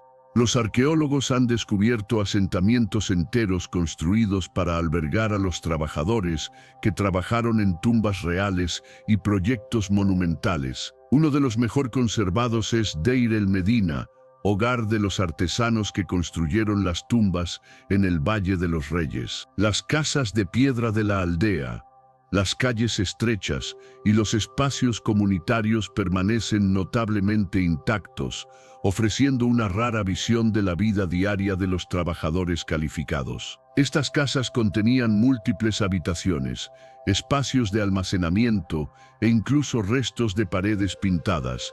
Las inscripciones encontradas aquí revelan detalles sobre salarios, horarios y relaciones personales. Lejos de ser cuarteles rudimentarios, estas aldeas eran comunidades vibrantes con estructuras sociales, prácticas religiosas y un sentido de permanencia. La preservación de tales sitios permite a los historiadores comprender cómo los logros monumentales de Egipto fueron respaldados por fuerzas de trabajo organizadas y bien abastecidas que vivían en asentamientos construidos a propósito cerca de sus sitios de construcción.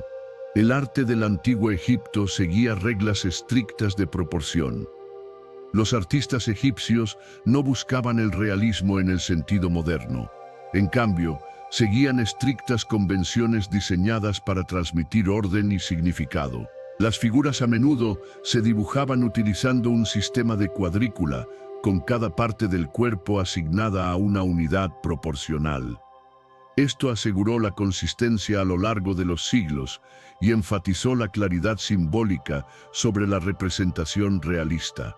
Las figuras importantes como los faraones y los dioses se mostraban más grandes que otras, independientemente de la realidad física, reforzando su estatus. Las reglas también dictaban la perspectiva, cabezas y piernas de perfil, torsos mirando hacia adelante, creando el estilo egipcio instantáneamente reconocible. Estas convenciones estaban profundamente ligadas a la religión y el orden cósmico, reflejando la creencia de que el arte no era meramente decoración, sino un medio de preservar la verdad. Al adherirse a estas reglas fijas, los artistas egipcios crearon un lenguaje visual atemporal que sigue siendo uno de los más duraderos de la historia mundial.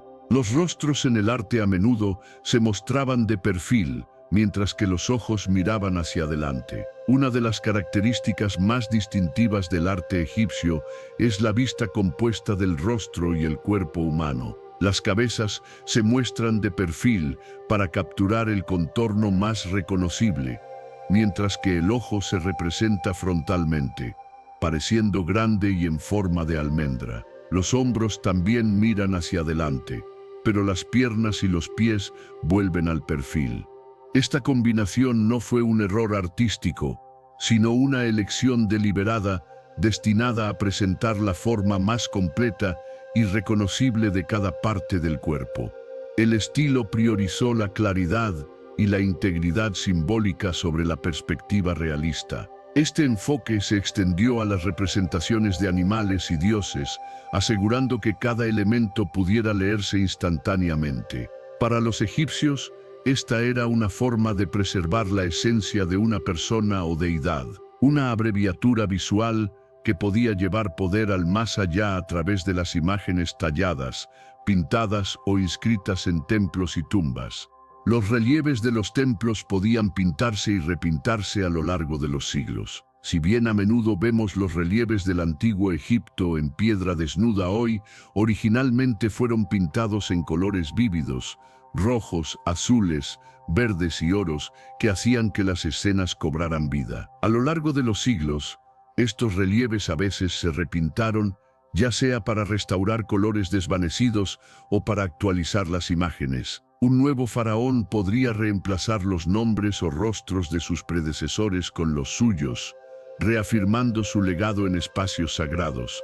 En otros casos, los cambios religiosos llevaron a cambios en la iconografía, con ciertos dioses agregados o eliminados. Las capas de pintura descubiertas a través del análisis moderno revelan esta historia en evolución, mostrando los templos como espacios vivos y dinámicos en lugar de monumentos estáticos. La práctica del repintado también refleja el deseo de los egipcios de mantener su arte sagrado vibrante y relevante, asegurando que los dioses y ancestros representados continuaran recibiendo honor a través de imágenes frescas y renovadas.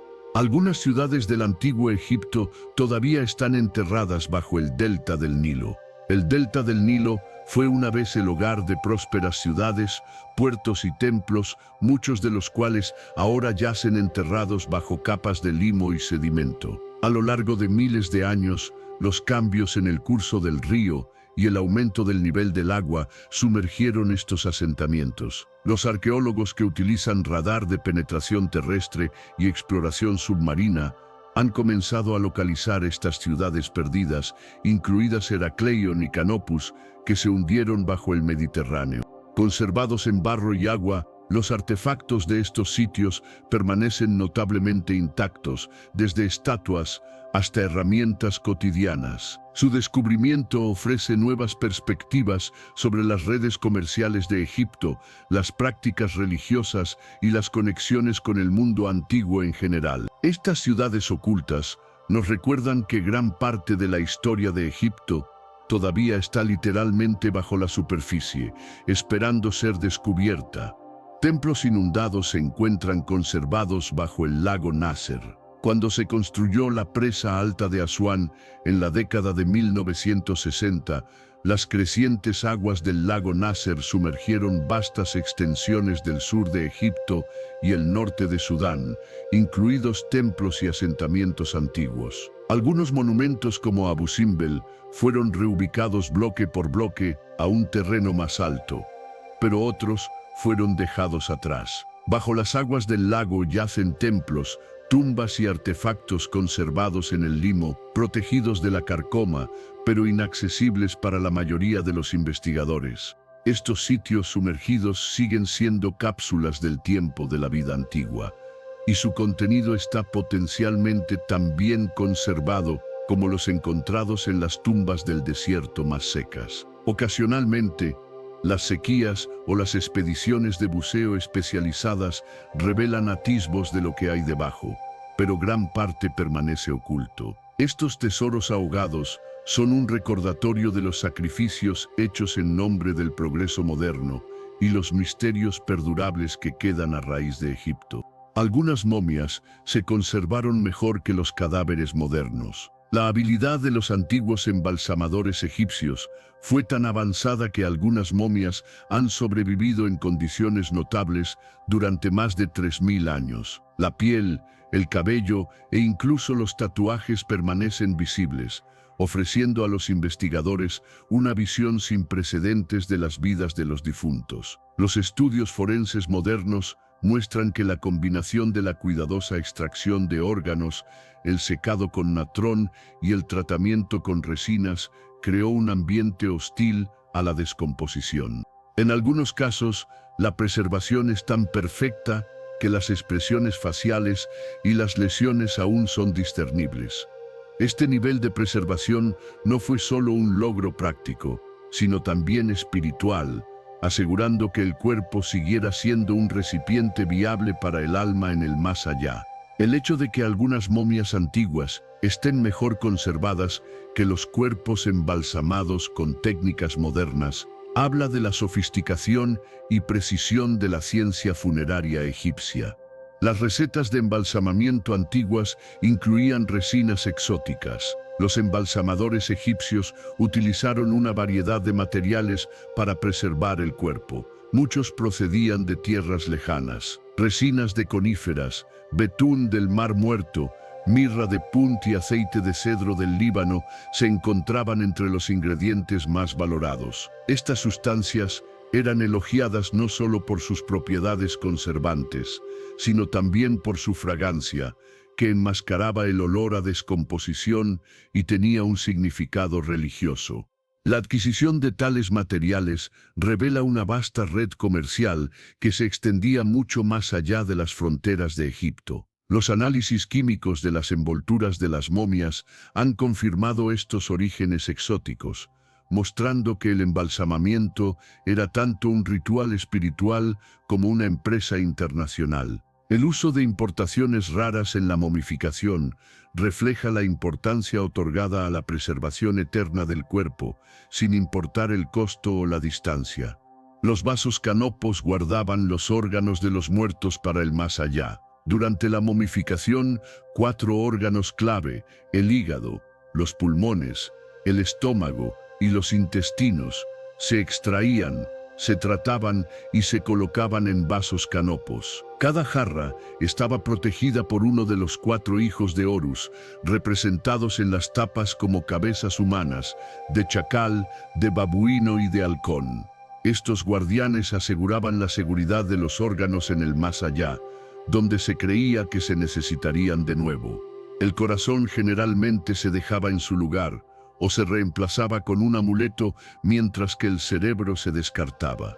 Los vasos canopos estaban hechos de materiales que iban desde piedra caliza hasta alabastro, a menudo bellamente tallados e inscritos con hechizos protectores. Colocados junto a la momia en la tumba, eran una parte integral del viaje a la eternidad, encarnando la creencia egipcia de que el cuerpo físico completo y protegido era esencial para la vida eterna.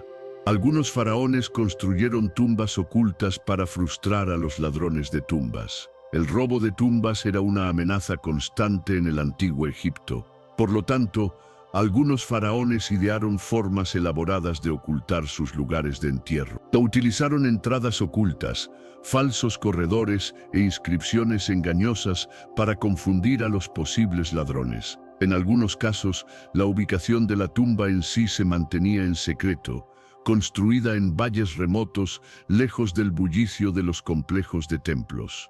El Valle de los Reyes se convirtió en un sitio favorito en parte porque sus empinados acantilados y caminos sinuosos ofrecían protección natural. Algunas tumbas se iniciaron y luego se abandonaron si se comprometía el secreto. A pesar de estos esfuerzos, pocas tumbas reales escaparon por completo del saqueo. El impulso de ocultar el lugar de descanso de un faraón revela tanto el inmenso valor de los tesoros enterrados en su interior, como el profundo temor de que violar una tumba pudiera poner en peligro el alma en el más allá, un riesgo que ningún gobernante podía permitirse correr.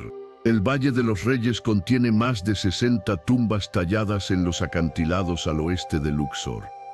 El Valle de los Reyes sirvió como el cementerio real durante casi 5 siglos durante el Reino Nuevo. Se han descubierto más de 60 tumbas, que van desde simples pozos hasta vastos corredores decorados que se adentran en la roca. Las tumbas fueron diseñadas para proteger a los faraones momificados y sus tesoros mientras los guiaban simbólicamente a través del inframundo. Las paredes están cubiertas de escenas de textos sagrados, como el Libro de los Muertos, que muestran dioses, hechizos protectores y el viaje del faraón hacia la vida eterna. Muchas tumbas están vinculadas a gobernantes famosos, Ramsés el II, Seti el I y Tutankamón. Y si bien la mayoría fueron robadas en la antigüedad, el arte y la arquitectura siguen siendo algunos de los más impresionantes de Egipto. El valle continúa arrojando nuevos descubrimientos, recordándonos que incluso después de siglos de exploración, los secretos de Egipto están lejos de agotarse. La tumba de Tutankamón contenía más de 5.000 objetos. Cuando Howard Carter descubrió la tumba de Tutankamón en 1922, encontró un tesoro como nunca antes se había visto. Más de 5.000 objetos llenaban las cámaras, santuarios dorados, carros, ropa, armas, joyas, estatuas y artículos cotidianos destinados a servir al joven rey en el más allá. Muchos fueron elaborados con detalles asombrosos, combinando oro, incrustaciones de piedras preciosas y tallas intrincadas. La gran variedad reflejaba la creencia egipcia de que el más allá era una continuación de la vida terrenal, que requería tanto lujo como practicidad. Incluso se incluyeron artículos mundanos como frascos de miel y prendas de lino. Debido a que la tumba de Tutankamón era pequeña para un faraón, estaba embalada herméticamente, creando la sensación de entrar en un almacén real congelado en el tiempo. Este hallazgo sin precedentes le dio al mundo moderno su visión más completa de las tradiciones funerarias de los gobernantes de Egipto. Su máscara funeraria está hecha de oro macizo. La máscara funeraria de Tutankamón es uno de los artefactos más icónicos del mundo. Una obra maestra de la antigua artesanía, hecha de más de 20 libras de oro macizo con incrustaciones de lapislázuli, cuarzo y vidrio de color. La máscara retrata el rostro sereno e idealizado del joven rey. Fue diseñada no solo para honrar su imagen, sino también para servir como una salvaguarda mágica para su viaje a través del más allá. Las inscripciones de la máscara incluyen hechizos protectores del libro de los muertos, asegurando la seguridad y la vida eterna del rey. Su construcción revela la sofisticación de los orfebres egipcios, que podían dar forma y unir metales preciosos con una precisión impecable. Cuando Carter la levantó por primera vez de la momia, estaba viendo una obra de arte que no había sido tocada durante más de 3.000 años. Una conexión directa y brillante entre nuestro mundo y la visión de inmortalidad del antiguo Egipto.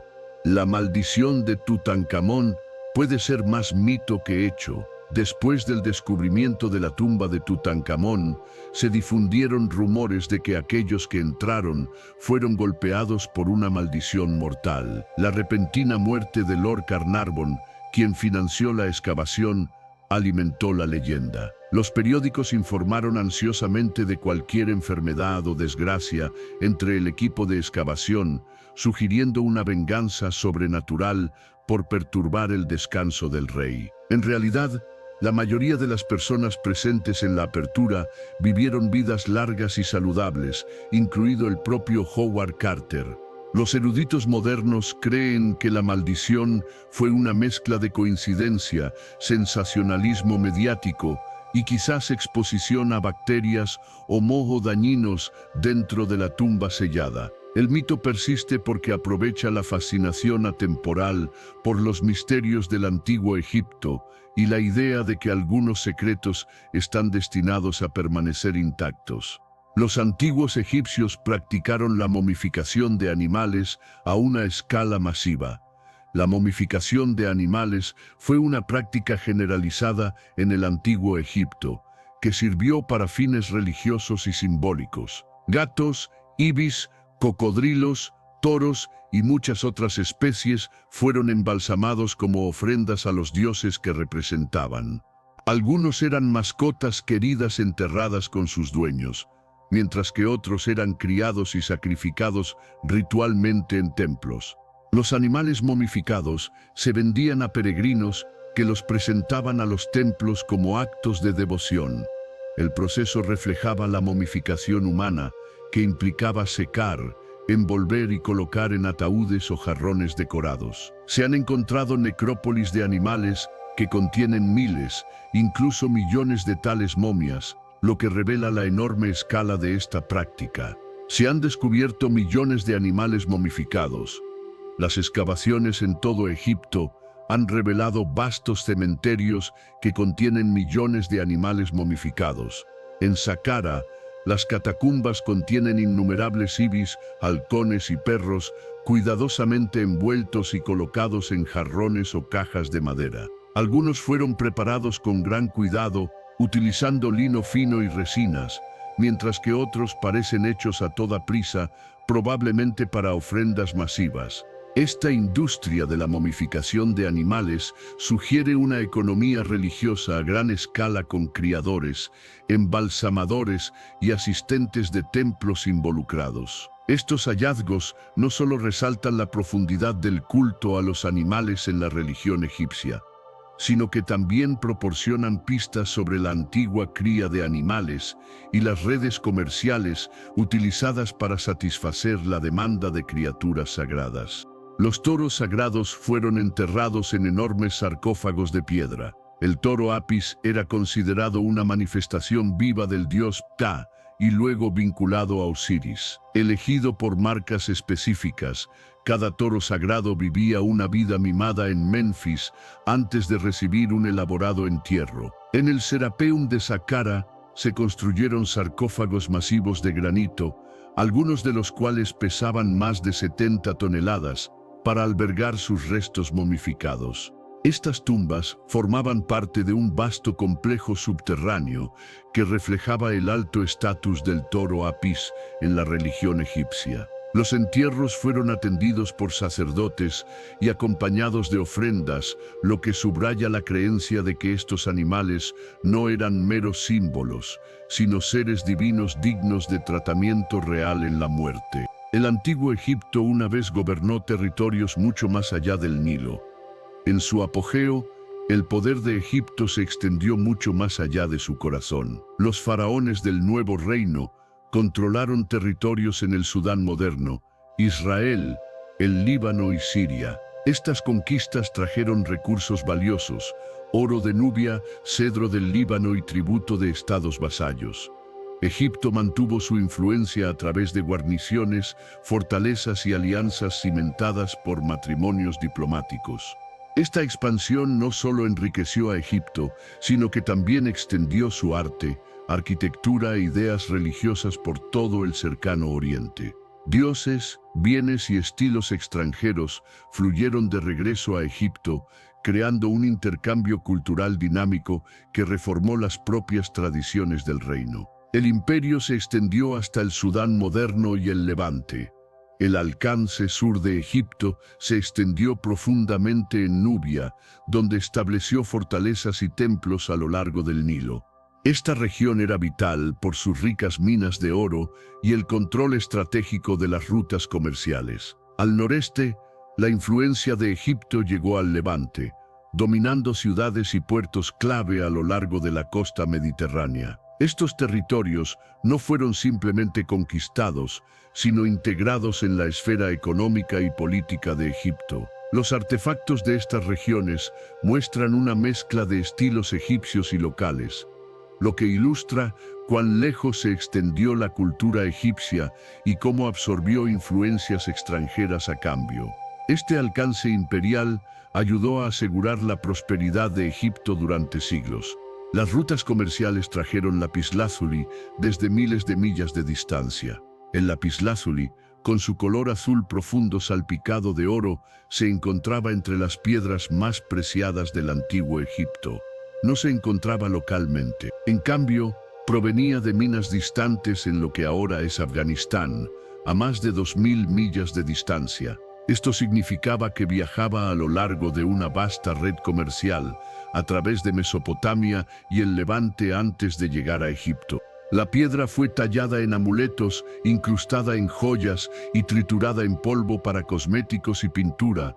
Su color simbolizaba los cielos y la protección divina, lo que lo convirtió en un favorito para objetos sagrados y adornos reales. La presencia de lapislázuli en las tumbas, incluida la de Tutankamón, revela tanto las conexiones de largo alcance de Egipto como el inmenso valor que se le daba a los materiales imbuidos de poder simbólico. Su viaje desde montañas distantes hasta las orillas del Nilo habla de la interconexión del mundo antiguo mucho antes del comercio moderno. El incienso fue importado de la tierra de Punt. El incienso jugó un papel vital en la religión egipcia, quemado en templos para complacer a los dioses y purificar espacios sagrados. Las resinas más preciadas, el incienso y la mirra, provenían de una misteriosa región conocida como Punt. Ubicado en algún lugar a lo largo del Mar Rojo o el Cuerno de África, Punt era famoso por sus árboles aromáticos, oro, marfil y animales exóticos. Las expediciones egipcias a Punt se representan en las paredes de los templos, más famosamente en el templo de Hatshepsut, en Deir el-Bahari, donde los relieves muestran barcos cargados de mercancías e incluso árboles de incienso trasplantados. Estas importaciones fragantes eran tan valoradas que se consideraban ofrendas dignas de los propios dioses. La conexión con Punt era más que comercio, era un vínculo simbólico con una tierra de abundancia y favor divino. El olor de su incienso llenaba los templos de Egipto, llevando las oraciones hacia arriba como humo al reino de los dioses. La ubicación exacta de Punt sigue siendo un misterio. A pesar de los registros antiguos detallados, la ubicación precisa de Punt nunca ha sido confirmada.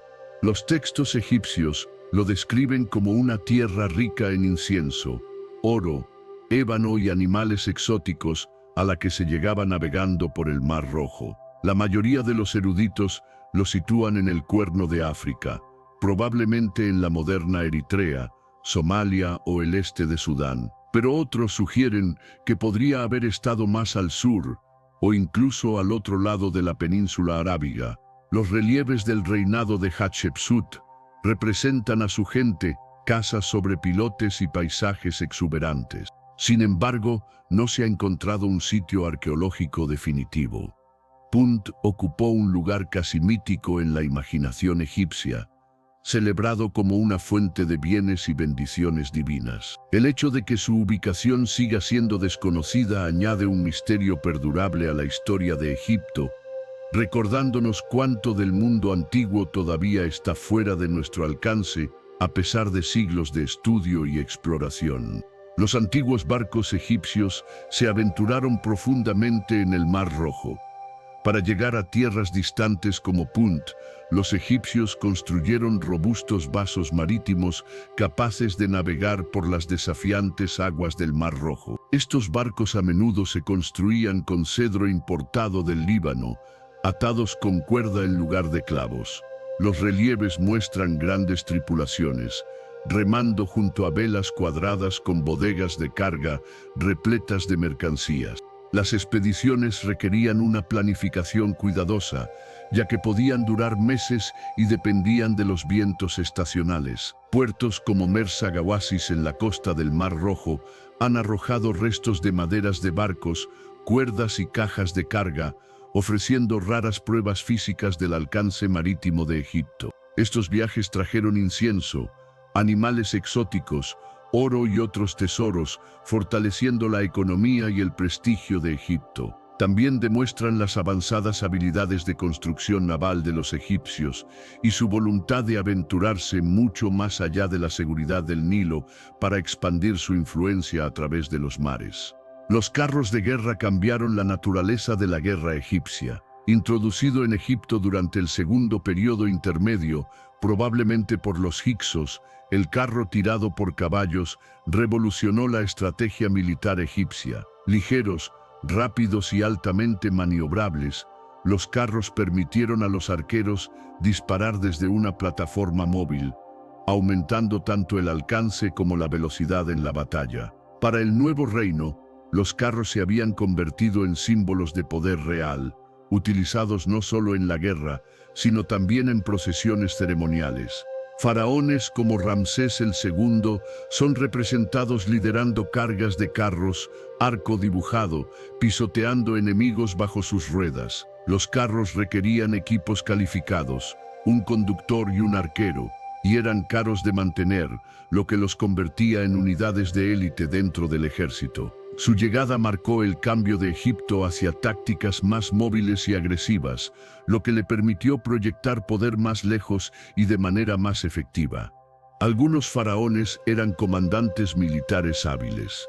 Si bien muchos faraones dependían de los generales para liderar sus ejércitos, otros tomaron el mando personal en el campo.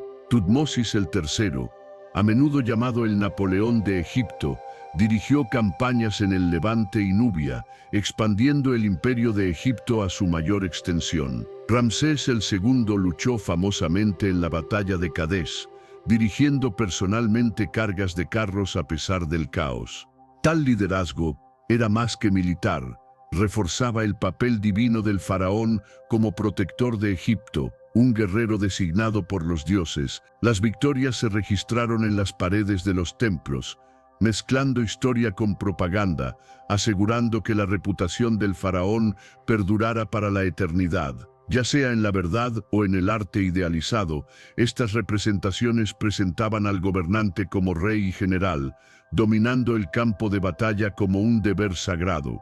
Las estelas de la victoria registraron batallas con detalles glorificados. Los gobernantes egipcios conmemoraron sus triunfos militares con estelas monumentales, losas de piedra altas inscritas con relatos detallados de batallas. Estos registros a menudo exageraban las victorias, presentando al faraón como una fuerza imparable favorecida por los dioses. La batalla de Kadesh, por ejemplo, se registra en múltiples templos con inscripciones casi idénticas que retratan a Ramsés II como un héroe que cambió el rumbo sin ayuda.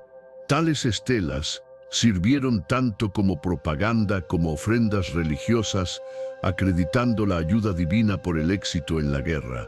Se colocaron en templos y espacios públicos para inspirar lealtad, intimidar a los enemigos e inmortalizar los logros del faraón. Incluso cuando la precisión histórica es cuestionable, estas inscripciones ofrecen ideas invaluables sobre cómo los egipcios veían la guerra, la realeza y el papel de los dioses en los asuntos humanos. La influencia del antiguo Egipto duró más de 3000 años. Desde su unificación alrededor de 3100 antes de nuestra era hasta la conquista por Roma en 30 antes de nuestra era, el antiguo Egipto siguió siendo una civilización distinta e influyente durante más de 3 milenios. Durante este lapso, su arte, arquitectura, religión y sistemas políticos evolucionaron, pero conservaron una identidad central reconocible. La estabilidad de Egipto permitió un desarrollo cultural continuo e inigualable por la mayoría de las otras sociedades antiguas. Sus monumentos inspiraron a civilizaciones posteriores, desde Grecia hasta el mundo islámico, y sus ideas religiosas influyeron en las culturas vecinas. La pura longevidad de la civilización de Egipto es un testimonio de su capacidad para adaptarse mientras preserva la tradición, lo que la convierte en una de las culturas más perdurables de la historia humana.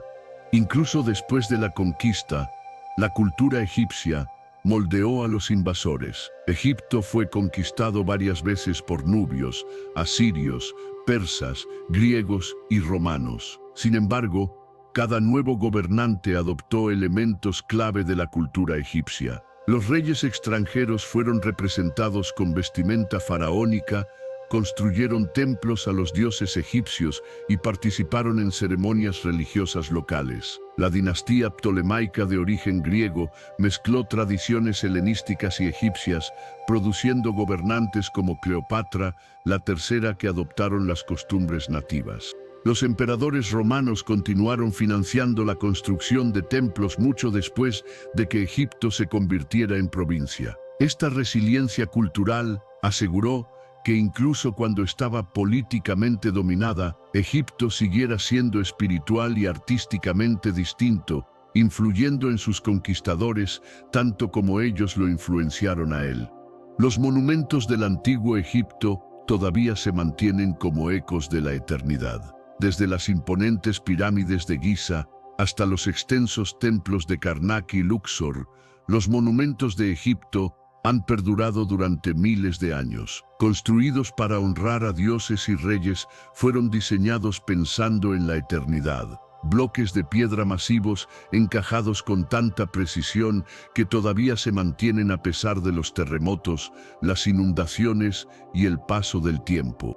Los jeroglíficos tallados en sus paredes continúan hablando a través de milenios, contando historias de creación, conquista y devoción. Estas estructuras son más que reliquias, son conexiones vivas con una civilización cuya visión de la inmortalidad todavía resuena hoy. Pararse ante ellos es sentir el peso de las edades y comprender por qué el legado de Egipto sigue siendo uno de los más poderosos de la historia humana. Y así, nuestro viaje a través de las maravillas del antiguo Egipto se desliza hacia un suave final. Hemos caminado entre templos donde las columnas se levantaban como bosques de piedra, trazado las lentas curvas de jeroglíficos tallados hace miles de años y permanecido junto a los rostros silenciosos de estatuas que han contemplado nuestros siglos sin pestañear. Hemos escuchado el susurro de los vientos del desierto contra las paredes de las pirámides y sentido el eco de los pasos en las tumbas, donde los reyes aún yacen envueltos en los sueños de la eternidad. La historia de Egipto no es simplemente de oro y monumentos, sino de personas, escribas inclinados sobre papiros a la luz de las lámparas, artesanos dando forma a los ojos de los dioses a partir de cristal, barqueros dirigiendo carga por la lenta vena verde del Nilo. Es la historia de una civilización que buscó lo eterno y en muchos sentidos lo tocó. Ahora, mientras la arena se asienta y la última luz se desvanece detrás de las colinas del desierto, deja que tus pensamientos se deslicen como si estuvieran en el Nilo al anochecer. El mundo en calma y las estrellas comenzando a florecer en lo alto. Las voces del pasado se vuelven más suaves, los monumentos se disuelven en la sombra y el tiempo mismo parece ralentizarse. Si tus ojos se están volviendo pesados, puedes descansar aquí, llevando contigo el conocimiento de que Egipto perdura en la piedra, en la memoria y en los lugares tranquilos de la mente, donde la historia se convierte en sueño. Cuando despiertes, las maravillas del mundo antiguo seguirán esperándote. Si lo deseas, puedes unirte a mí de nuevo en la próxima exploración, donde otra historia de ciencia, historia o el cosmos se desarrollará lenta y silenciosamente, como una vela encendiéndose en la oscuridad. Que descanses bien, viajero.